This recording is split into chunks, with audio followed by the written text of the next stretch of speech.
आपल्या सगळ्यांना माहिती आहे की कालच शिवसेनेचे मुख्य नेते आणि राज्याचे मुख्यमंत्री आदरणीय एकनाथ शिंदे साहेबांनी पत्रकार परिषद घेऊन त्यांची आणि शिवसेनेची भूमिका स्पष्ट केली. आणि ही भूमिका स्पष्ट करत असताना महाराष्ट्रातल्या मतदारांना महायुतीला जे त्यांनी मॅन्डेट दिले त्याबद्दल त्यांनी आभार देखील मानले. आणि सगळ्यात महत्त्वाची गोष्ट की मतदारांचा आणि महाराष्ट्रातल्या जनतेचा आदर करून त्यांनी महायुतीचे जे नेतृत्व करणारे नरेंद्र मोदी साहेब आहेत आणि अमित शहा साहेब आहेत, तो जो निर्णय घेतील तो आम्हाला मान्य राहील अशा पद्धतीची भूमिका, संवेदनशील भूमिका काल माननीय एकनाथ शिंदे साहेबांनी या ठिकाणी मांडली. मला थोडं आपल्याला 5 वर्ष मागे न्यायचं की मागच्या 5 वर्षापूर्वी देखील महायुतीलाच अतिशय चांगलं भरघोस बहुमत मिळालेलं होतं. आम्ही सगळे त्या शिवसेनेमध्ये काम करत होतो आणि त्या शिवसेनेमध्ये काम करत असताना माननीय एकनाथ शिंदे साहेबच भाजपाबरोबर युती होऊन मुख्यमंत्री होतील अशी आमची सगळ्यांची धारणा होती 5 वर्षापूर्वी. परंतु सत्तेसाठी 34 दिवस आम्ही सगळे आमदार ते अनेक ठिकाणी फिरलो. त्याच्यानंतर एकनाथ शिंदे साहेबांच्या नावाच्या जागी पूर्वीच्या शिवसेनेचे पक्षप्रमुख मुख्यमंत्री झाले आणि मुख्यमंत्री होत असताना भाजप आणि शिवसेना जी नॅचरल अलायन्स होती, जी वंदनीय बाळासाहेबांपासून सुरू होती, जी वंदनीय बाळासाहेबांनी कधीही तुटायला दिली नाही, ती युती तुटली आणि धनुष्यबाण आमचा काँग्रेसच्या खांद्याला जाऊन बसला. याच्यानंतर ज्या काही घडामोडी झाल्या त्याच्यावर मला आता काही बोलायचं नाही. त्याच्यानंतर उठाव झाला. एकनाथ शिंदे साहेब त्याच्यामध्ये आमचे पुन्हा एकदा नेते झाले. त्यांनी मुख्यमंत्री पदाची सूत्र घेतली आणि मुख्यमंत्री म्हणण्यापेक्षा कॉमन मॅन म्हणून त्यांनी कसं काम केलं हे माझ्यापेक्षा तुम्हाला जास्त माहिती आहे, जनतेला देखील जास्त माहिती आहे. परंतु कायमस्वरूपी काही जे टीका टिप्पणी करतात त्यांना मला या पत्रकार परिषदेतून सांगायचं आहे की संवेदनशील, भावनाप्रधान आणि वंदनीय बाळासाहेबांचा वारसा पुढे नेणारा सच्चा आणि कडवट शिवसैनिक काय असतो हे काल एकनाथ शिंदे साहेबांनी पूर्ण महाराष्ट्राला, पूर्ण देशाला दाखवून दिलेलं आहे.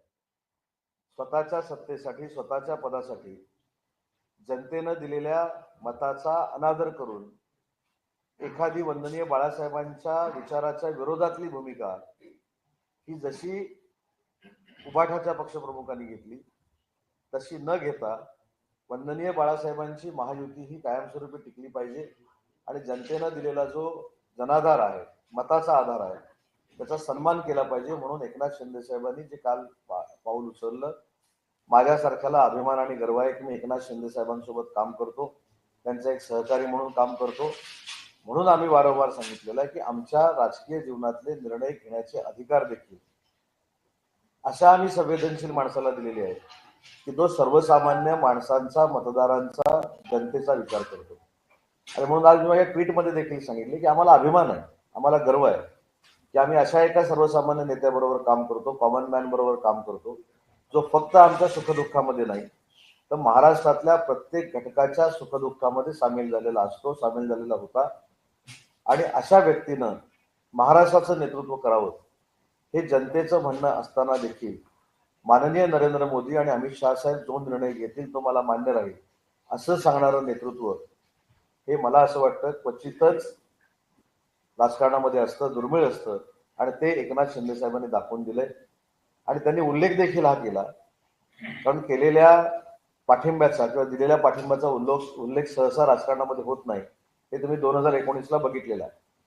परंतु कालच्या पत्रकार परिषदेमध्ये 2 महत्वाच्या गोष्टी त्यांनी सांगितल्या की नाराज होऊन रडायचं नसतं, लढायचं असतं.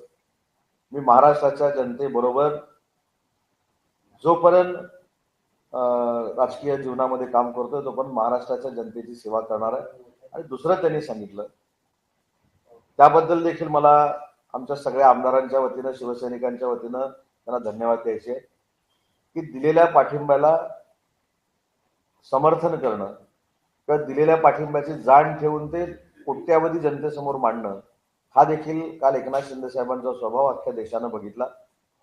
त्याच्यामध्ये त्यांनी सांगितले की माननीय नरेंद्र मोदी साहेबांनी, अमित शहा साहेबांनी आणि भाजपाच्या सगळेच नेत्यांनी म्हणजे देवेंद्रजी असतील, सगळे असतील, यांनी मला समर्थन केलेलं होतं. आणि अशा वेळी कुठेही आडकाठी न करता त्यांना निर्णय घ्यायला मुभा देणं, मोकळीक देणं हा राजकारणातला एक सुसंस्कृतपणा आहे. आणि तो पुन्हा एकदा एकनाथ शिंदे साहेबांनी दाखवला आणि त्याचं ॲप्रिशिएशन अख्ख्या महाराष्ट्रानं नाही तर देशानं केलेलं आहे. मला भाजपाच्या नेत्यांना देखील मनापासून धन्यवाद दिले पाहिजेत की पत्रकार परिषद झाल्यानंतर त्यांनी तात्काळ माननीय एकनाथ शिंदे साहेबांच्या नेतृत्वामुळं 2.5 वर्षामध्ये काय काय घडलं याचा उहापोह केला. स्वतः देवेंद्रजींनी देखील या सगळ्या गोष्टीचं कौतुक केलं. आणि हे देखील सगळ्यांना आता मान्य झालेलं आहे की जे नरेंद्र मोदी साहेब आणि अमित शहा साहेब जे निर्णय घेतील ते मान्य राहतील शिवसेनेला, असं स्वतः एकनाथ शिंदे साहेबांनी सांगितल्यामुळं विरोधकांना जे काही पाहिजे होतं त्या विरोधकांची कोलीकोई जी काही सुरू होती ती पूर्णतः थांबलेली आहे. आणि म्हणून काल जे मी सांगितलं ते पुन्हा एकदा सांगतो की ज्या महाविकास आघाडीला विरोधी पक्षनेता बनवता येत नाही, एवढं सुद्धा आमदारांचं संख्याबळ महाराष्ट्राच्या जनतेने त्यांना दिलं नाही. त्यांनी सारखं सारखं आता एकनाथ शिंदे साहेबांवर बोलणं, बदनामी करणं थांबवलं पाहिजे. कारण तुम्ही कितीही जरी बोलला तरी एकनाथ शिंदे साहेबांचं नेतृत्व सर्वमान्य आहे हे महाराष्ट्राच्या जनतेनं दाखवून दिलंय. म्हणून तरी आता शांत बसणं गरजेचं आहे आणि स्वतः आत्मचिंतन आणि आत्मपरीक्षण महाविकास आघाडीच्या सगळ्या पदाधिकाऱ्यांनी करावं ही माझी त्यांना विनंती आहे. मी जे परवा रात्री सांगितलं ते पुन्हा एकदा ठामपणानं सांगतो की ज्या दिवशी हे निकाल लागले त्या रात्रीपासूनच काही महाविकास आघाडीचे आमदार हे माननीय एकनाथ शिंदे साहेबांच्या संपर्कात आहेत. हे पुन्हा एकदा ठामपणानं अंडरलाईन मी करून सांगतो, सरकार स्थापन झाल्यानंतर याची प्रचिती महाराष्ट्राच्या जनतेला येईल. आणि म्हणून या पत्रकार परिषदेद्वारे मला एवढंच सांगायचं आहे की या महाराष्ट्रानं संवेदनशील, भावनाप्रधान, लोकांमध्ये जाऊन काम करणारा, मुख्यमंत्र्याची केबिन ही माझी नाही तर ती सर्वसामान्यांची आहे हे सांगणारा, वर्षा बंगला हा माझा नाही तर महाराष्ट्राच्या जनतेचा आहे सांगणारा मुख्यमंत्री महाराष्ट्रानं बघितला. आणि त्या व्यक्तीचं मन केवढं मोठं आहे हे देखील महाराष्ट्रानं बघितलं. आणि म्हणून विरोधकांनी कुठंतरी स्वतःच्या पराभवाचं आत्मचिंतन करावं आणि विरोधी पक्षनेता होऊ शकत नाही याचं आत्मचिंतन करावं हा माझा त्यांना सल्ला आहे. काही आमदार तुम्ही म्हटलं की संपर्कात आहेत एकनाथ शिंदेच्या, म्हणजे तिन्ही पक्षातले की फक्त ठाकरे? मला असं वाटतं की काही गोष्टी ह्या सरकार स्थापन होईपर्यंत आपण थांबवल्या पाहिजेत, त्या सिक्रेट ठेवल्या पाहिजेत, गोपनीय ठेवल्या पाहिजेत, तो सस्पेन्स असाच ठेवला पाहिजे. परंतु कुठच्याही परिस्थितीमध्ये काही आमदार हे एकनाथ शिंदे साहेबांच्या संपर्कात आहेत, भविष्यामध्ये खासदार देखील राहू शकतात असं माझं मत आहे. आपण म्हणालात की मोदी शहा निर्णय घेतले ते मान्य आहे, मात्र बहुमत असताना देखील मुख्यमंत्रीपद लटकून ठेवलेलं आहे. जनतेचा कौल नाहीये, यासाठी आम्ही असतो तर राष्ट्रपती राजवट लागू केली असते असं कोण म्हणाले? संजय राऊत म्हणतात, टीका करतात. 2019ला महायुतीचं सरकार आल्यानंतर 34 दिवस आम्हाला डांबून ठेवलं होतं. ते कशासाठी ठेवलं होतं ते विसरले काही जनता? मुद्दा असा आहे की आपण ज्यावेळी एखाद्यावर टीका करतो, एखाद्याला बदनाम करण्याचा प्रयत्न करतो, आपला टीआरपी टिकवण्याचा प्रयत्न करतो, त्याच वेळी हे देखील आपण आत्मचिंतन केलं पाहिजे की मागच्या 5 वर्षापूर्वी जे सरकार आलं होतं ते भाजप आणि शिवसेनेचं झालं होतं, बरोबर आहे? मग त्यावेळी का 2 दिवसात 4 दिवसामध्ये सरकार स्थापन झालं नाही? त्या दिवशी त्यावेळेला 34 दिवस का लागले? त्यामुळे त्याचं देखील आत्मचिंतन करावं. आणि मला असं वाटतं की उगाच टीका करण्यापेक्षा आपल्या पदरी जे पडलेलं आहे त्याचं आत्मचिंतन करावं. बाळासाहेबांचं नाव संजय राऊत म्हणतायत पक्षाचे निर्णय मोदी शहाना घ्यायला लावतात, तर त्यांनी बाळासाहेबांचं नाव घेऊ नये असं देखील म्हणतायत. ज्या काँग्रेसच्या नेत्यांनी दसरा मेळाव्यामध्ये हिंदू हृदय सम्राट बाळासाहेब ठाकरे असा उल्लेख करू नका म्हणून सांगितल्यानंतर देशभक्त बंधू भगिनी हा उल्लेख झाला, त्यांनी आम्हाला सांगण्याची अजिबात आवश्यकता नाही. खऱ्या अर्थानं वंदनीय बाळासाहेबांचा विचार, वारसा हे एकनाथ शिंदे साहेब पुढे घेऊन जातात आणि त्याची प्रचिती काल पूर्ण देशाला आली. सर, आज सकाळी विनोद तावडे आणि अमित शहा यांच्यामध्ये बैठक झाली दिल्लीमध्ये आणि त्यामध्ये अशी माहिती मिळते की त्यामध्ये महाराष्ट्राचा मुख्यमंत्री हा मराठा चेहरा असावा अशा पद्धतीची चर्चा झाल्याची माहिती मिळते. नेमकं मराठा मुख्यमंत्री असल्याचे काय फायदे महाराष्ट्राला? मला असं वाटतं की विनोदजी अमित शहा साहेबांना भेटले हा त्यांचा पक्षाचा किंवा वैयक्तिक प्रश्न आहे, त्याच्यावर मी बोलणं योग्य नाही. शिवसेना म्हणून मुख्य नेते एकनाथ शिंदे साहेबांनी आमची भूमिका स्पष्ट केलेली आहे आणि फक्त ही पत्रकार परिषद मी एवढ्यासाठीच घेतलेली आहे की विरोधक ज्या पद्धतीनं फेक नरेटिव्ह सेट करण्याचा प्रयत्न करत होते त्याला तिलांजली मिळालेली आहे. आता मी 3 दिवस सारखा जो उल्लेख करतो की गिरे तो भी टांग उपर अशा आविर्भावामध्ये कोणी राहू नये. आपले 20, 16, 10 जे काय आहेत ते सांभाळावे. ज्या लोकांनी सरकार स्थापन करण्यासाठी 34 दिवस, दीड महिना लावला आणि काँग्रेससाठी अनेक वेळा दिल्लीमध्ये गेले, त्यांनी दिल्लीच्या गोष्टी आम्हाला सांगण्याची आवश्यकता नाही. एकनाथ शिंदे साहेबांच्या नेतृत्वाखाली वंदनीय बाळासाहेबांच्या विचाराचा शिवसेना हा पक्ष त्यांच्याच नेतृत्वाखाली चालतो. आम्ही महाराष्ट्रामध्येच निर्णय घेतो, परंतु महायुती असल्यामुळं काही लोक जसा धनुष्यबाण काँग्रेसकडे दिल्लीला नेऊन ठेवलेला त्यांनी होता तो आम्ही आणला. कशासाठी काय एकनाथ शिंदे साहेब दिल्लीमध्ये जात नाही.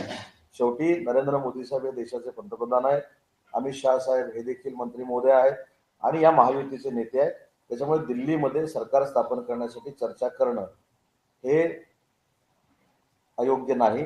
परंतु ज्या राहुल गांधींनी स्वातंत्र्यवीर सावरकरांवर टीका केली, ज्या वंदनीय बाळासाहेबांनी स्वातंत्र्यवीर सावरकरांचा कायमस्वरूपी आदर केला, त्या स्वातंत्र्यवीर सावरकरांवर टीका झाल्यानंतर जे बोलू शकत नाही त्यांनी आम्हाला सल्ला द्यायची आवश्यकता सर, फॉर्म्युला ठरलाय का? काही फॉर्म्युला खाते वाटपाचा फॉर्म्युला ठरलाय का? फॉर्म्युल्याची मला असं वाटतं की चर्चा नाही, फॉर्म्युल्याची चर्चा मला अजिबात करण्याची आवश्यकता नाही. आम्ही सगळे अधिकार आमच्या अपक्ष आमदारांसहित, मित्र पक्षासहित आणि शिवसेनेच्या आमदारांनी माननीय एकनाथ शिंदे साहेबांना दिलेले आहेत आणि एकनाथ शिंदे साहेब जो निर्णय घेतील तो आम्हाला अभिमान आहे आणि तो आम्हाला मान्य आहे. म्हणून मगाशी मी सांगितलं की आम्ही सांगताना आमच्या नेतृत्वावर आमचा विश्वास आहे आणि त्या नेतृत्वाबद्दल आम्हाला गर्व आणि अभिमान आहे. मी स्पष्ट सांगितलं. मुख्यमंत्री एकनाथ शिंदे यांच्या चेहऱ्यावर लढवली गेली एवढं ही निवडणूक मुख्यमंत्री एकनाथ शिंदे यांच्या चेहऱ्यावर लढवली गेली, इतकं यश मिळालं लाडकी बहीण असू देखील इतर योजनांच्या माध्यमातून, तरी देखील मुख्यमंत्रीपद दिलं जात नाही. हा कुठेतरी अन्याय वाटतो का तुम्हाला? महायुतीनं ही निवडणूक लढवलेली होती. शेवटी न्याय अन्यायाकडे बघण्यापेक्षा माझ्या नेत्यांनी काय केलंय, माझ्या नेत्यांनी कशा पद्धतीनं या सगळ्या महायुतीला प्रेझेंट केलंय, कशा पद्धतीनं सत्ता आल्यानंतर ते वागले, याच्यावर देखील आमच्या पक्षाचं भवितव्य अवलंबून असतं. आजही आमच्या प्रत्येक शिवसैनिकाची भूमिका तुम्ही जे सांगताय तीच आहे. परंतु मुख्य नेते एकनाथ शिंदे साहेबांनी मतदानाचा आदर करून जो रिस्पेक्ट नरेंद्र मोदी साहेबांना आणि अमित शहा साहेबांना दिलेला आहे हे देखील देशाच्या राजकारणामध्ये पहिल्यांदा घेतलं. शिंदे पवार 2019 मध्ये शिंदे पवार महाराष्ट्राच्या राजकारणात मराठी होने के बाद हिंदी करता हूं. शिवसेना असली तरी शिवसेनेला निर्णय घेण्यात त्यांच्याकडे अधिकार राहणार नाही आणि ते बॅगेज म्हणतात शिंदे आणि अजित पवार हे भाजपसाठी बॅगेज आहे, त्यांनाही तोडून प्रकाशवर घेऊ शकतात. ज्या 20 आमदार असलेल्या शिवसेनेची काँग्रेस झालेली आहे, काँग्रेसच्या आदेशावर जी उबाठा शिवसेना चालते त्यांच्या कुठच्याही नेत्यांनी आमच्या नेत्याला मार्गदर्शन करण्याची आवश्यकता नाही. मी जे मगाशी सांगितलं की मी काही खालच्या स्तरावर जाऊन बोलणार नाही, मी हीनपातीवर जाऊन बोलणार नाही, पण माझ्या पक्षाबद्दल, माझ्या नेत्याबद्दल मला अभिमान आहे. माझ्या नेत्यानं जे कर्तृत्व करून दाखवलेलं आहे त्यातलं 2% देखील कोणी केलेलं नाही हे महाराष्ट्राच्या जनतेला माहिती आहे. आणि म्हणून मला असं वाटतं की कुठच्याही परिस्थितीमध्ये सरकार स्थापन करत असताना सन्मानपूर्वकच स्थापन होईल आणि त्याच्यामध्ये माननीय एकनाथ शिंदे साहेबांचा व्हॉइस हा फार मोठा राहील. सामंत तुम्ही म्हणताय की उद्धव ठाकरेचे काही लोक तुमच्या संपर्कात आहेत, किती आमदार संपर्कात आहेत? मी सांगितलं ना, हा सस्पेन्स थोडे दिवस राहू दे. आहे तेवढं नक्की मी जबाबदारीनं सांगतोय आणि मी तिसऱ्यांदा परत रिपीट करतोय. काल मी शब्दप्रयोग केला होता की अधोरेखित करा, आज सांगितलं अंडरलाईन करा. सरकार स्थापन झाल्यानंतर शिंदे साहेबांच्या जे संपर्कात आहे ते एक एक पुढे येतील. कदाचित खासदार देखील असू शकतात असं माझं मत आहे. मुख्यमंत्रीपदी चर्चेत असल्याचं कळतंय शिवसेनेकडनं, कारण मुख्यमंत्री राहिले एकनाथ शिंदे हे त्या महत्वाच्या भूमिकेत न राहता पक्ष संघटनेकडे जास्त महत्व देणार आहे. आपलं नाव मुख्यमंत्रीपदी चर्चेत. टीव्हीवर काय बातम्या येतात किंवा काय न्यूज येतात त्याच्याशी वैयक्तिक माझा काही संबंध नाही. परंतु मी माझं नेतृत्व एकनाथ शिंदे साहेबांना मानतो. एकनाथ शिंदे साहेबांना आमचे देखील राजकीय निर्णय घ्यायचे अधिकार आम्ही दिलेले आहेत. त्याच्यामुळे अशा टीव्हीवरच्या बातमीला भरडून जाणारा उदय सामंत नाही. मी एकनाथ शिंदे साहेबांबरोबर होतो आहे, भविष्यात देखील राहणार आहे. माझ्या राजकीय जीवनाचं काय करायचं ह्याचा निर्णय एकनाथ शिंदे साहेब घेतील. सर, विजय स्वतंत्र लढायला हवं, त्यांनी कुणासोबत जाऊ नये, स्वतंत्र लढायला हवं. या अंबादास दानवेंचं मला असं वाटतं की ही पत्रकार परिषद बघा, विरोधी पक्षनेते अंबादास दानवेंनी काही संघटना वाढवण्यासाठी सूचना केल्या. म्हणजे त्यांनी हे रिअलाइज करून घेतलं की ठीक आहे, आम्ही 20 वर आलो, आता 20 वरनं 22 व्हायचं असेल आणि 20 वरनं 15 व्हायचं नसेल तर आपण काय केलं पाहिजे हे विरोधी पक्षनेत्यांनी सांगितलं. मला असं वाटतं की ही पत्रकार परिषद आणि रोज आमच्यावर टीका करणारी पत्रकार परिषद, त्याच्यावर मला टीका करायची नाही, परंतु अंबादास दानवेंनी जे सांगितले त्याचं आत्मचिंतन त्यांच्याच नेत्यांनी करावं ना, माझा हा सल्ला आहे. आणि ज्या पक्षाला एवढी ताकद मिळालेली आहे, जनतेनं स्वीकारलेलं आहे, ज्या नेत्याच्या माग संवेदना आहेत, महाराष्ट्रातल्या लाडक्या बहिणींच्या असतील, लाडक्या भावांच्या असतील, शेतकऱ्यांच्या असतील, सर्वसामान्य मतदारांच्या असतील, त्या माणसाला तुम्ही किती बदनाम करणार आहात, किती त्रास देणार आहात बोलून बोलून. पण त्यांचं एकनाथ शिंदे साहेबांचं मनापासून कौतुक करतो की कधीही डळमळले नाही, कधीही त्यांनी त्यांचा बॅलन्स घालवला नाही. असा परिपक्व नेता देशामध्ये घडणं हे आपल्या सगळ्यांचं भाग्य आहे. सर, विजय वडेट्टीवार म्हणतात की 2029च्या निवडणुकीमध्ये भाजपा एकनाथ शिंदे आणि पवार या दोन्ही नेत्यांना राजकीय पटलावरनं बाद करतील, त्यांना संपवतील, कारण भाजपाची गरज संपली आहे. आता कोणाला तरी काहीतरी बोललं तर पाहिजेच.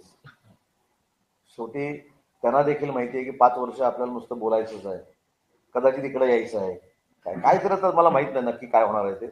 परंतु माझं म्हणणं आहे की एवढं सगळं मताधिक्य आणि आमदार आल्यानंतर माझं विजय वडेट्टीवार साहेबांना देखील एक विनंती आहे की तुम्ही किती एखाद्या व्यक्तीला बोलणार आहात, किती एका व्यक्तीचा द्वेष करणार आहात. शेवटी जनतेनं दाखवून दिलं की एकनाथ शिंदे साहेब काय आहेत, देवेंद्रजी फडणवीस काय आहेत आणि अजितदादा काय आहेत. तुम्ही एखाद्या व्यक्तीला टार्गेट करून, बरं तुम्ही सगळे ज्यावेळी शिंदे साहेबांना भेटता तेव्हा शिंदे साहेबांवर एवढी स्तुती तुम्हाला उधळता की फक्त आम्हाला पत्रकार परिषदेमध्ये हे बोलावं लागतं हे तुम्ही सांगता. मला असं वाटतं की अशा पद्धतीचं राजकारण करू नये. 5 वर्ष तुम्हाला आता हेच करायचं, 5 वर्ष नाही, मला तर असं वाटतं की भविष्यात 25 वर्ष त्यांना हेच करायचं आहे. जर तिकडे त्याच्यामुळं तिकडे असले तिकडे राहिलं तर नाही, इकडे आलं तर काय प्रश्नच नाही. तर तिकडे राहिलं तर हेच करायचं. त्याच्यामुळे माझी सगळ्याच नेते मंडळींना विनंती आहे, एखादा संवेदनशील सहनशील नेता सगळंच ऐकून घेतो, त्याच्या कार्यकर्त्यांचा उद्रेक होऊ नये याची मात्र दक्षता त्यांनी घ्यावी.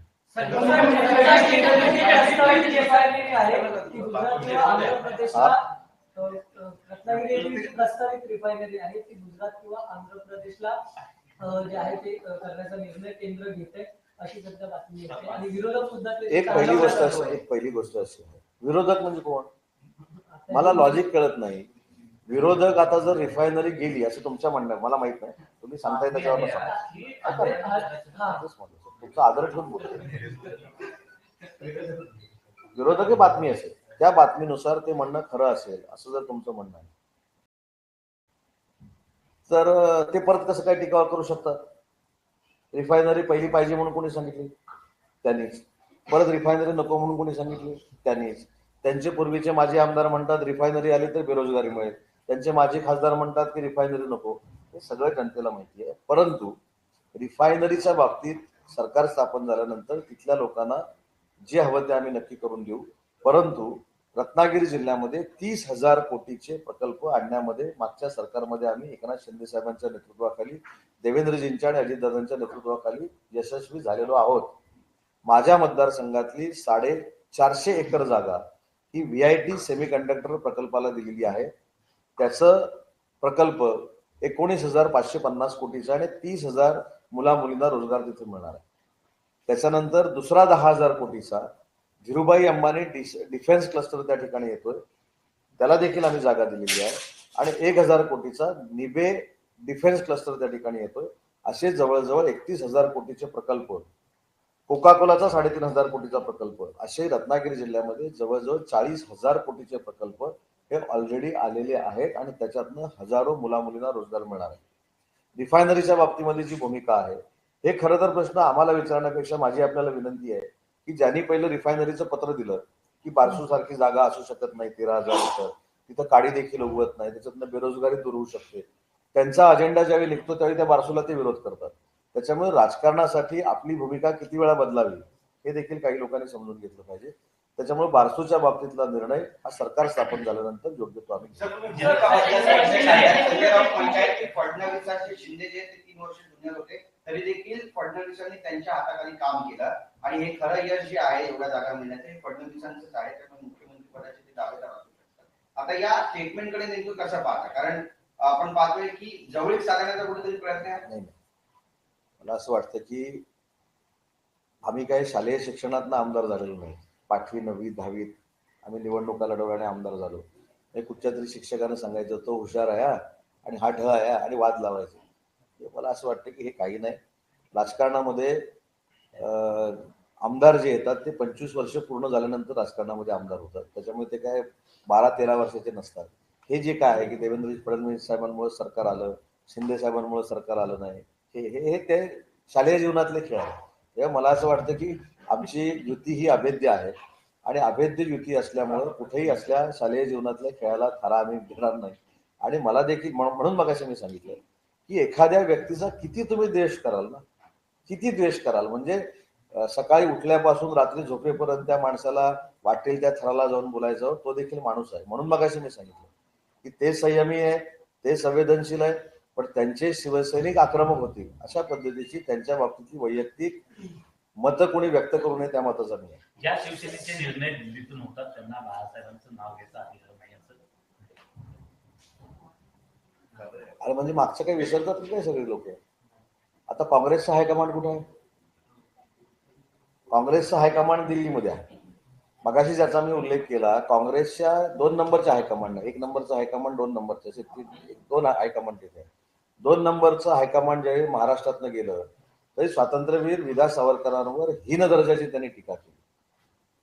त्या काँग्रेस बरोबर परत मांडीला मांडी लावून बसणं हा खरा वंदनीय बाळासाहेबांच्या विचाराचा अपमान आहे.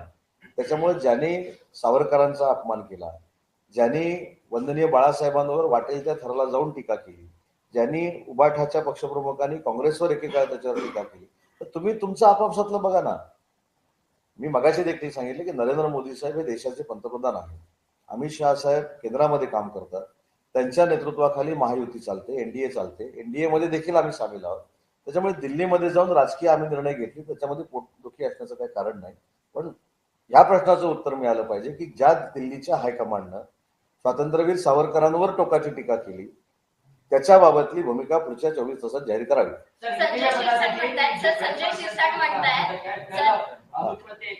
मराठी पूर्ण करूया का? संजय शिरसाट म्हणाले की उपमुख्यमंत्री एकनाथ शिंदे हे उपमुख्यमंत्री पद घेणार नाहीत असं माझं म्हणणं आहे, असं त्यांनी सकाळी विधान केलेलं आहे. यावर मी मगाशीच सांगितलं की या संदर्भामध्ये मला कसलंही वक्तव्य करायचं नाही. नेत्याला एकदा अधिकार दिल्यानंतर आमचा आग्रह आहे ना, मी आजही सांगतो की अमित शहा साहेब, नरेंद्र मोदी साहेबांची चर्चा करतील, जो काय निर्णय घेतील, पण आमचं सगळ्यांचं नेतृत्व हे एकनाथ शिंदे साहेबच आहे आणि तेच करतील. श्रीकांत शिंदेची भावनिक पोच आहे अधिकारीच मुख्यमंत्री पदावर. तर एकनाथ शिंदेनी काल पत्रकार परिषद देऊन जी भूमिका जाहीर केली, तो मुख्यमंत्री पदावरचा दावा सोडणं असं समजायचं. त्याच्यामध्ये दावा सोडणं असं होतं असं मला वाटत नाही. त्यांनी रिस्पेक्टफुली सांगितलंय की मोदी साहेबांना आणि अमित शहा साहेबांना अधिकार दिलेले आहेत. त्या बैठकीची आपण वाट बघू. त्याच्यामुळे मला असं वाटतं की बैठक आज किंवा उद्या होईल. त्या बैठकीची आपण वाट बघू. परंतु सरकार स्थापन व्हायला 34 दिवस लागणार नाही. मैंने ये 2 दिन पहले भी बोला था कि जब रिजल्ट का डिक्लेरेशन हुआ तब से ही महाविकास आघाड़ी के कुछ एमएलए माननीय शिंदे साहब के संपर्क में है, लेकिन हमारी प्रायोरिटी सरकार स्थापन करना है. कल प्रेस कॉन्फ्रेंस लेके हमारे नेता कितने संवेदनशील है ये उन्होंने देश को दिखाया है. और सरकार स्थापन होने के बाद ये जो आप बोल रहे हैं कि कितने हमारे संपर्क में हैं, कितने हमारे संपर्क में नहीं है, वो आपको पता चलेगा. सर, इसका सवाल यही है ना कि जो चुनाव है वो मुख्यमंत्री के चेहरे पे लड़ा गया. लाडली बहन योजना जो है वो आप लोगों के लिए बहुत ही कामयाब साबित हुई. तो सवाल ये कि जब चेहरे पे एकनाथ शिंदे के चेहरे पे चुनाव लड़ा गया तो मुख्यमंत्री के रेस से खुद को अलग किया जाना चाहिए. एक बात ऐसी है कि खुद भाजपा के जो नेता है, उन्होंने महाराष्ट्र के जो नेता है उन्होंने भी ऐसा कहा है कि एकनाथ शिंदे साहब के नेतृत्व में ही महायुति का चुनाव लड़ा गया. लेकिन खुद एकनाथ शिंदे साहब ने आके जो 5 बरस पहले हुआ था, आपको पता है, हम मेरे ख्याल से 34 डेज त्याला ओली सचना असं म्हणतात काय हमको रखा था होटल में, वो तो नौबत नहीं आए। हमने जो एमएलए लोगों को बुलाया था वो गठन नेता चुनने के लिए बुलाया था और वो अभी हम हर एक के मतदार संघ में गए हैं, लेकिन हमने पूरा अधिकार एकनाथ शिंदे साहब को दिया है और एकनाथ शिंदे साहब जो कुछ फाइनल करेंगे उसका समर्थन हमारे सब एमएलए और शिवसेना करेगी। विपक्ष का तंज कस रहा है कि एकनाथ शिंदे की उपयोगिता खत्म हो गई है और ये बात अब जल्द से जल्द जो है अजित पवार को भी पता चलेगी। नहीं, अभी खुद के हाथ में कुछ बचा नहीं है, इसलिए अभी अजित पवार साहब के बारे में कहना, शिंदे साहब के बारे में कहना। मैंने ये भी बोला है कि इतना संवेदनशील आदमी रहने के बाद भी उसके ऊपर हर बार जो टीका टिप्पणी होती है, इससे उन्होंने सब कार्यकर्ता लोगों को बोला है कि संयम रखो, लेकिन संयम रखने के लिए जो महाविकास आघाड़ी के नेतागण हैं उन्होंने भी संयम से बोलना चाहिए, नहीं तो आगे जाके हमारा शिव सैनिक आक्रामक हो जाएगा।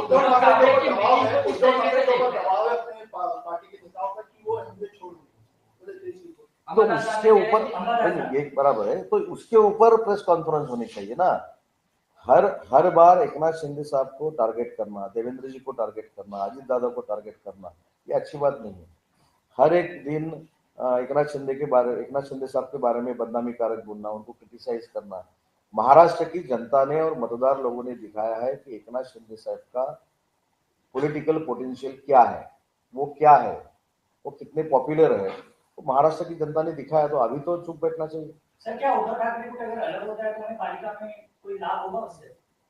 मुंबई महानगर पालिका में भी महायुति की ही सत्ता है। विनोद तावड़े की मुलाकात हुई अमित शाह से, इस बीच तमाम जो चर्चे और मराठा चेहरा के तौर पर उन्हें देखा गया, किस तरीके से ये तो उनकी पर्सनल विजिट रहेगी, बीजेपी की विजिट अगर है वो तो वो बता सकते हैं कि वो उस विजिट में क्या हो गया। उसके ऊपर बात करना अच्छी बात नहीं है मेरे जैसे महाराष्ट्र के लीडर ने। हम एक ही करते हैं कि कल जो पत्रकार परिषद साहब ने दी है, एकनाथ शिंदे साहब ने दी है, उसके बारे में ये पत्रकार परिषद मैंने ली थी और उनके साथ पूरी शिवसेना और पूरे एमएलए हम उनके साथ हैं। इस बार लीडर ऑफ अपोजिशन पे नहीं होगा? अभी तो ऐसा वो रूल्स एंड रेगुलेशंस में है ना, मुझको पता नहीं। 28 प्लस अगर रहेगा तो विरोधी पक्ष नेता होगा, बराबर है? 29 नहीं, 28 प्लस, 28 प्लस अगर 28 और 28 प्लस अगर होता है तो मैं यही बोल रहा हूँ पहले से कि उसमें ध्यान दीजिए ना। आप 28 तक भी नहीं पहुंचे, उसके अभी देखो ईवीएम के बारे में बोले, झारखंड में ईवीएम अच्छा है, महाराष्ट्र में अच्छा नहीं है। जब एमपी का इलेक्शन हो गया था तब ईवीएम अच्छा था, अभी जो एमपी चुन के आया वहाँ ईवीएम अच्छा है। और जब ये ऐसा उनके अपोज में कुछ जाता है तब ईवीएम अच्छा नहीं है, न्यायालय अच्छा नहीं है, संस्था अच्छा नहीं है, गवर्नमेंट अच्छी नहीं है। ये मेरे ख्याल से उनके जो कार्यकर्ता बचे हुए हैं, एमएलए बचे हुए हैं, उनको मॉरल सपोर्ट देने की एक राजनीति है। कांग्रेस ने ये कल कहा, महाराष्ट्र कांग्रेस ने ये कल कहा कि वो बैलेट पेपर पर चुनाव कराया जाए, इसको लेकर सिग्नेचर कैंपेन चलाएंगे राज्य स्तर पर और केंद्रीय स्तर पर भी राहुल गांधी भारत जोड़ो यात्रा के तर्ज पर यात्रा निकालेंगे वापिस। हाँ, क्योंकि बैलेट पेपर पर चुनाव कराया जाए। फिर एक बार भारत जोड़ो, फिर एक बार भारत जोड़ो। अभी देखो, अभी मेरे ख्याल से ये आज के दिन का बहुत बड़ा जोक है कि ईवीएम के लिए हम आंदोलन करेंगे। मेरे ख्याल से 2 दिन पहले कोई सुप्रीम कोर्ट में गए थे, बराबर है ना? सुप्रीम कोर्ट में गए थे और सुप्रीम कोर्ट ने डायरेक्टली बोला है कि ईवीएम कैंसिल करके बैलेट लेना ये उचित नहीं है, क्योंकि जब आपके तरफ से रिजल्ट लगता है तो ईवीएम अच्छा है और आपकी तरफ से ईवीएम रिजल्ट नहीं लगता तो ईवीएम गलत है। ये मैंने नहीं बोला है, ये सुप्रीम कोर्ट ने मेरे ख्याल से बोला है। तो अभी सुप्रीम कोर्ट का निकाल होने के बाद भी अगर अपने कार्यकर्ताओं को मॉरल देने के लिए ऐसा कोई आंदोलन हो रहा है तो उनको हमारी शुभेच्छा है। सर, दिल्ली में तय होना है कि कौन होगा मुख्यमंत्री। क्या डिप्टी सीएम का पोस्ट आप लोगों को मिलता है तो एकनाथ शिंदे ही उप मुख्यमंत्री होंगे या कोई और? मैंने पहले भी बोला है कि ये पूरे अधिकार हमने हमारे मुख्य नेता एकनाथ शिंदे साहब को दिए हैं। एकनाथ शिंदे साहब जो फाइनल करेंगे उसका पूरी तरह से 100% समर्थन हमारे एमएलए करेंगे। शपथविधीनंतर काही करेक्ट कार्यक्रमाची शक्यता झाला ना करेक्ट कार्यक्रम आणि आता काय जर ते जाता जाता मालवणमध्ये बरेचसे कार्यकर्ते जे नवस करणारे दिला संजय राऊतांनी सकाळी पत्रकार परिषद असं कोण करणार? सूत्रांकडून माहिती मिळते. त्यापूर्वी रवींद्र चव्हाण तर भराडी देवीला जाऊन आले. भराडीन देवीचं पावित्र्य असं आहे की सगळीच मंडळी जातात, मी पण जातो, सगळे जातात. त्याच्यामुळे प्रत्येकाच्या धार्मिक गोष्टीवर आपण चर्चा करावी असं मला वाटत नाही. रवींद्र चव्हाण साहेबांना तिथं जावंसं वाटलं, उद्या मला जावंसं वाटेल, मला शिर्डीला जावंसं वाटेल, मला तुळजाभवानीला जावंसं वाटेल, याचं टीकाटिप्पणी होणं योग्य नाही. पण ती पत्रकार परिषद घेऊ नये असं कोण वैभव नाही करणार कोण. थँक्यू.